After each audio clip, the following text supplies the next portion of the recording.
அறிவு ஞானம் எல்லாமே உண்டு, நல்லா படிக்கிறது அந்த மாதிரி எல்லாமே உண்டு. மற்றவங்களுக்கு உதவி செய்யக்கூடிய அமைப்புங்கிறது தனுசு ராசி பெண்களுக்கு ரொம்ப அதிகம். ஆனால் ஒரு ட்ராபேக்கான விஷயம் என்ன தனுசு ராசி பெண்கள்ட்டுனா,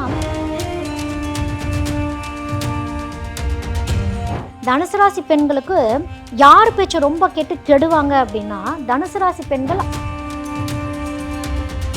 நீங்கள் என்ன மாதிரியான தொழிலெலாம் உங்களுக்கு செட் ஆகும்னா, உட்காந்தே செய்யக்கூடிய தொழில் பெரும்பாலான தனுசு ராசி பெண்களுக்கு செட் ஆகும். டீச்சிங் துறை ரொம்ப அழகாக செட் ஆகும். ப்ரொஃபஸர், காலேஜ் ப்ரொஃபஸராக போகிறது. ஏன்னா இப்போ தனுசு ராசி பெண்கள் யார் கூட திருமணம் அமையும் அப்படின்னா, Presenting sponsor Tamil Matrimony. Presenting sponsor Tamil Matrimony. Everest easy chef ஆகுங்கள் சில நிமிடங்களிலேயே. ஸ்ரீனிவாசா டூர் நடத்தும் ஆன்மீக சுற்றுலா. தொடர்புக்கு 9384854560. குமுதம் நேயர்களுக்கு எனது வணக்கங்கள். இன்னைக்கு நம்ம பார்க்க போகிற விஷயம் என்னன்னா, ஸ்பெஷலாக பெண்களுக்காகவே 12 ராசியில் இருக்கக்கூடிய பெண்களுடைய வாழ்க்கை எப்படி இருக்கும் அப்படின்னு. இது முழுக்க முழுக்க பெண் குழந்தைகளுக்கும் பெண்களுக்கான ஒரு கணிப்பு அப்படின்னே சொல்லலாம். இது ஆண்களுக்கு அப்படிங்கிறது ஸ்பெசிஃபிக்காக இங்கே சொல்ல முடியாது. அதனால் ஃபுல்லாகவே இது பெண்களுக்காக நம்ம 12 ராசிகள் இருக்கக்கூடிய பெண்களுக்கு என்னென்ன நடக்கும், அவங்களுடைய வாழ்க்கை எப்படி இருக்கும் அப்படிங்கிறத பற்றி நம்ம இதில் பார்க்கலாம். தனுசு ராசி பெண்கள், தனுசு அப்படிங்கிறதே குருவோட வீடு இல்லையா? அப்போது இந்த குருவோட வீட்டில் இருக்கக்கூடிய பெண்கள் எப்படி இருப்பாங்கன்னா, யாராவது ஒருத்தவங்களுடைய சொல் பேச்சு கேட்டுக்கிட்டே தான் இருப்பாங்க. தனுசு ராசி பெண்கள் சொல் பேச்சு அப்படியே கேட்டு நடக்கிறது. சுயமாக அவ்வளோ சீக்கிரம் தனுசு ராசி பெண்கள் யோசிக்க மாட்டாங்க. அதாவது அறிவு ஞானம் எல்லாமே உண்டு, நல்லா படிக்கிறது அந்த மாதிரி எல்லாமே உண்டு. மற்றவங்களுக்கு உதவி செய்யக்கூடிய அமைப்புங்கிறது தனுசு ராசி பெண்களுக்கு ரொம்ப அதிகம். ஆனால் ஒரு ட்ராபேக்கான விஷயம் என்ன தனுசு ராசி பெண்கள்ட்டுனா, சுயமாக சிந்திக்க தெரியாது. யாராவது ஒருத்தவங்க சொல்கிறத கேட்டு அதை ஃபாலோ பண்ணுற மாதிரி. அதாவது சொல் புத்தி சுய புத்தின்னு ஒன்று இருக்கு இல்லையா? டோட்டலாக சொல் புத்தியிலே இருக்கிறது. சுய புத்தி எங்கெல்லாம் உங்களுக்கு மட்டுப்படுதோ, அதாவது உங்களுக்கான உரிமையை நீங்கள் விட்டு கொடுத்துடக்கூடாது. தனுசு ராசி பெண்கள் பெரும்பாலும் விட்டு கொடுத்துருவீங்க. தனக்கு என்ன வேணும்னே தெரியாது. ஒரு கோர்ஸ் சூஸ் பண்ணுறதா இருந்தாலும் சரி, ஒரு ப்ரொஃபஷனை சூஸ் பண்ணுறதா இருந்தாலும் சரி, இல்லை அதை லைஃப் பார்ட்னர் சூஸ் பண்ணுறதா இருந்தாலும் சரி, எங்கேயோ யாரோ ஒருத்தவங்க சொல்கிறத கேட்டே செய்கிற மாதிரி செவிவழி செய்திகளாகவே கேட்டு பண்ணுறப்ப அது உங்களுக்கு பிற்காலத்தில் ஏதோ ஒரு வகையில் ஒரு கஷ்டமாக அமைஞ்சிரும். ஏன் அப்படின்னா, அவங்களுக்கு சர்வீஸ் மைண்ட் செட்டுங்கிறது அதிகம்.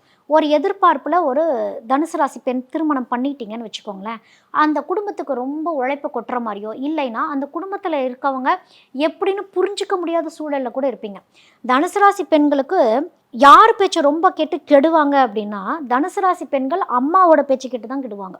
அம்மா ரொம்ப ஃபோன் பேசக்கூடாது. தனுசு ராசி பெண்கள் திருமணமாகி போயிட்டாங்க அப்படின்னா, ஏன்னா இவங்க யாராவது ஒருத்தங்களை கேட்டுக்கிட்டே இருப்பாங்க. தாய் தான் ரொம்ப இவங்களை ப்ரைஸ் பண்ணிகிட்டே இருந்திருப்பாங்க, போற்றி புகழ் பாடிட்டே இருந்திருப்பாங்க. இந்த தாய் தகப்பன் நீ தான் பெஸ்ட் அப்படிங்கிற விஷயத்தெல்லாம் சொல்லி கேட்டு கேட்டு வளர்ந்து ஒரு புகுந்த வீட்டுக்கு போகிறப்ப அந்த அப்ரிசியேஷன் கொஞ்சம் கம்மியாகும்.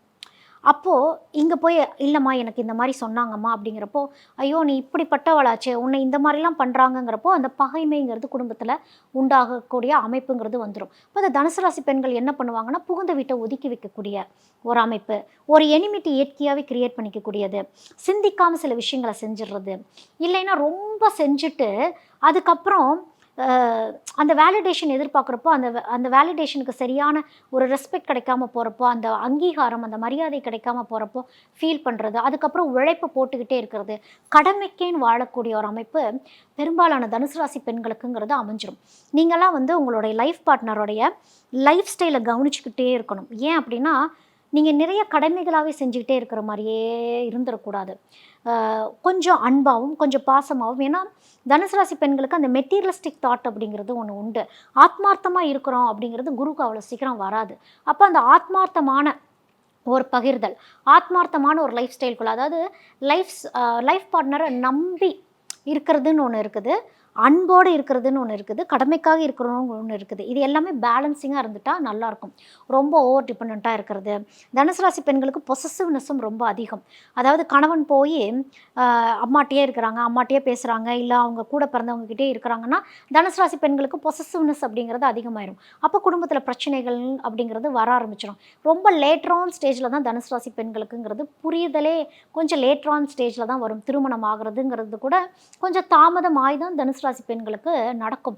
என்னதான் இது குரு வீடாகவே இருந்தாலும் பரிகாரங்கள்லாம் செஞ்சு தான் தனுசு ராசி பெண்களுக்கு மேக்சிமம் திருமணம் அமைகிறது. அதே போல் குழந்தை பாக்கியமுமே அப்படி தான். உடல் பருமன் ஆகாமல் பார்த்துக்கணும். ஏன்னா குரு இருக்கக்கூடிய இடம் பெருக்கிட்டே போகக்கூடிய ஒரு அமைப்பு அப்படிங்கிறப்போ தனுசு ராசி பெண்கள் வெயிட் அதிகமாக இருப்பாங்க. அந்த வெயிட் அதிகமாக இருந்து அதுக்குள்ளே போய் சிக்கிடக்கூடாது. பாடி ஆக்டிவிட்டீஸ் சனியை ஆக்டிவேட் பண்ணணும். சனியை ஆக்டிவேட் பண்ணுறதுங்கிறது என்னென்னா ஒரு ஜிம்முக்கு போகிறது, ஒரு யோகா பண்ணுறது, உடல் உழைப்பு, ஏதாவது ஒரு கேம்ஸ் விளையாண்டு பாடியை ஃபிட்டாக வச்சுக்கிறதுங்கிறது ரொம்ப ரொம்ப அவசியம் தனுசு ராசி பெண்களுக்கு. இல்லைன்னா அந்த ஒபிசிட்டியே வந்து உங்களுக்கு பெரிய ட்ராபேக்காக மாறிடும். நீங்கள் என்ன மாதிரியான தொழிலெலாம் உங்களுக்கு செட் ஆகும்னா உட்காந்தே செய்யக்கூடிய தொழில் பெரும்பாலான தனுசு ராசி பெண்களுக்கு செட் ஆகும். டீச்சிங் துறை ரொம்ப அழகாக செட் ஆகும். காலேஜ் ப்ரொஃபஸராக போகிறது. ஏன்னா குரு இல்லையா, நீங்கள் ஐடி கம்பெனிலே நீங்கள் ஒர்க் பண்ணுறீங்க அப்படின்னா நீங்கள் ஒரு டாப் லீடாக இருந்து மற்றவங்களை லீட் பண்ணக்கூடிய ஒரு அமைப்பு. வெளிநாட்டில் இருக்கீங்க அப்படின்னா எவ்வளோ பெரிய குரூப்பாக இருந்தாலும் உங்களால் இயக்க முடியும். அந்தளவுக்கு உங்களுக்கு நாலேஜ் பேங்க் நீங்கள் அதெல்லாம் சரியாக நீங்கள் யூஸ் பண்ணிக்கிறீங்க அப்படின்னா உங்களுடைய நாலேஜை வச்சு தான் உங்களுக்கு டெவலப்மெண்ட்டே. எங்கே போய் பணத்தை இன்வெஸ்ட் பண்ணுறீங்க தனுசு ராசி பெண்கள்னால் கோட்டை விட்டுருவீங்க. நாலேஜை இன்வெஸ்ட் பண்ணுறீங்க, ஸ்கில்ஸை இன்வெஸ்ட் பண்ணுறீங்க. அது வந்து 9 to 5 ஜாப் ஆகட்டும், இல்லை தொழில் ஸ்டார்ட் பண்ணுறதா இருக்கட்டும், இது ரெண்டுலேயுமே ரொம்ப கவனம். தனுசு ராசி பெண்கள் ஒரு விஷயத்தை ஃபோக்கஸ் பண்ணிட்டு இருந்துக்கணும். இப்போ நீங்கள் வந்து பிஸ்னஸ் பண்ணுறீங்கன்னா தனிச்சு பிஸ்னஸ் பண்ணிக்கிறது நல்லது. பார்ட்னர்ஷிப் பிஸ்னஸ்ங்கிறது உங்களுக்கு செட் ஆகாது. முடிஞ்ச அளவுக்கு 9 to 5 ஜாப் அப்படிங்கிறது உங்களுக்கு செட் ஆகும். அதாவது இன்னொருத்தவங்க சொல் கேட்டு தனுசு ராசி பெண்களுக்கு ஒருத்தவங்க சொல்லணும், இவங்க செய்யணும். அந்த இன்ஸ்ட்ரக்ஷனை வாங்கி வேலை செய்யக்கூடிய ஒரு அமைப்பு அப்படிங்கிறப்போ நீங்கள் ஜாபுக்கு போய்க்கிறது அப்படிங்கிறது நல்லது. அது வந்து ஒர்க் ஃப்ரம் ஹோமாக இருந்தாலும் சரி, இல்லை அங்கே போய் ஒர்க் பண்ணுறதா இருந்தாலும் சரி, பெரும்பாலும் உங்களுக்கு ஒர்க் ஃப்ரம் ஹோம் ரொம்ப நல்லாவே செட் ஆகும். இருந்த இடத்துலேருந்து அட்மினிஸ்ட்ரேஷன் பண்ணக்கூடிய ஒரு ஸ்கில் அப்படிங்கிறது நல்லாயிருக்கும். உங்கள் குழந்தைக்கு நீங்கள் பாடம் சொல்லி கொடுக்குறீங்கன்னா உங்கள் குழந்தை ரொம்ப டாப்பாக வரும். வீட்டிலேருந்து டியூஷன் எடுக்கிறது, இது எல்லாமே வந்து உங்களுக்கு உகந்த தொழில் தனுசு ராசி பெண்களுக்கு. உங்களுக்கு ஆலயம் அப்படின்னு பார்க்குறோம். தனுசு ராசி பெண்களுக்கு குலதெய்வத்துடைய அனுகிரகம் அப்படிங்கிறது கொஞ்சம் கம்மியாக இருக்கும். தனுசு ராசிலாம் வந்து திருவண்ணாமலை போகிறது, அங்கே போய் திருவண்ணாமலை அண்ணாமலையாரை வந்து தரிசனம் பண்ணிட்டு வர்றது, அப்பப்போ வந்து ராகு கேது பரிகாரங்கள் பண்ணிக்கிறதும் வந்து கொஞ்சம் உங்களுக்கு லைஃப்பில் அடுத்த லெவல் க்ரோத் அப்படிங்கிறது கொடுக்கும். வருடத்தில் ஒரு தடவை ஆலங்குடி போயிட்டு வரதும் குருஸ்தலங்களுக்கு போயிட்டு வரதுமே வந்து உங்களுக்கு வாழ்க்கையில் முன்னேற்றம் அப்படிங்கிறத கொடுத்துரும். இப்போ தனுசு ராசி பெண்கள் யார் கூட திருமணம் அமையும் அப்படின்னா, தனுசு ராசி பெண்களுக்கு வந்து ஈர்ப்புங்கிறது மேஷராசி மேலே வரும். மேஷராசி ஆண்கள் மேலே வந்துடும். அதோட கடகராசி மேலேயும் வரும். எப்பயாவது சிம்ம ராசி மேலே வரும். இப்போது இந்த ஒவ்வொரு ராசிக்காரங்களுக்குமே ஒவ்வொரு அமைப்பு உண்டு. இப்போ தனுசு ராசி பெண்கள் மேஷராசி ஆண்களை திருமணம் பண்ணிக்கிறாங்க அப்படின்னா, நான் சொன்னேன் இல்லையா, எங்கேயோ ஒரு இடத்துல ஒரு வேலிடேஷன் எதிர்பார்த்துட்டே இருக்கிறது, இல்லைன்னா செஞ்சுக்கிட்டே இருக்கிறது அப்படிங்கிற ஒரு அமைப்பு. இப்போ தனுசு ராசி பெண்கள் வந்து நிறைய செஞ்சுக்கிட்டே இருப்பாங்க. மேஷராசி ஆண்களுக்கு ஒரு பாயிண்ட் ஆஃப் டைமில் செய்கிறத நிறுத்திட்டாங்க அப்படிங்கிறப்ப அந்த மேஷராசி ஆண்களுக்கு இங்கே பெண்கள் மேலே கோவம் வரக்கூடிய அமைப்புங்கிறது ரொம்ப ரொம்ப அதிகம்.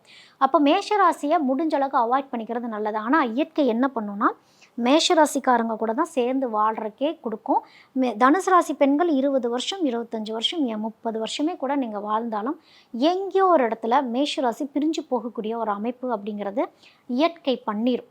அதில் மட்டும் கொஞ்சம் கவனமாக இருந்துக்கிறது நல்லது. அதே போல் கடகராசி, இப்போ தனுசு ராசி கடகராசி கல்யாணம் பண்ணிக்கிறீங்க அப்படின்னா நிறைய பிரச்சனைகள் சந்திச்சுட்டே இருக்க மாதிரியே இருக்கும். ஒருத்தர் குறை சொல்லிக்கிட்டே இருக்கிற மாதிரியே இருக்கும். ஏன் அப்படின்னா கடகராசி ஆண்கள் வந்து ரொம்ப பொசசிவ், ஒரு கண்ட்ரோலாக இருக்கக்கூடிய ஒரு அமைப்பில் இருப்பாங்க.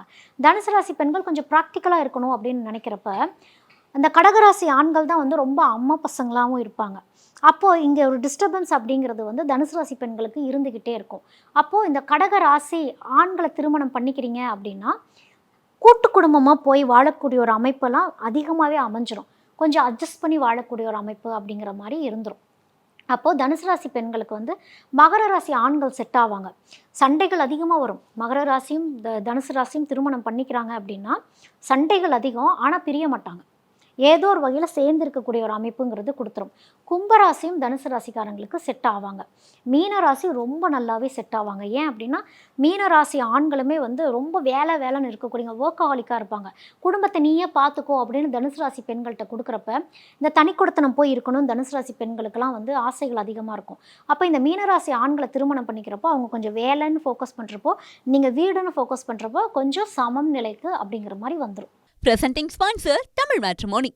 Everest easy chef. செஃப் ஆகுங்கள் சில நிமிடங்களிலேயே. ஸ்ரீனிவாசா டூர் நடத்தும் ஆன்மீக சுற்றுலா. தொடர்புக்கு 9384854560.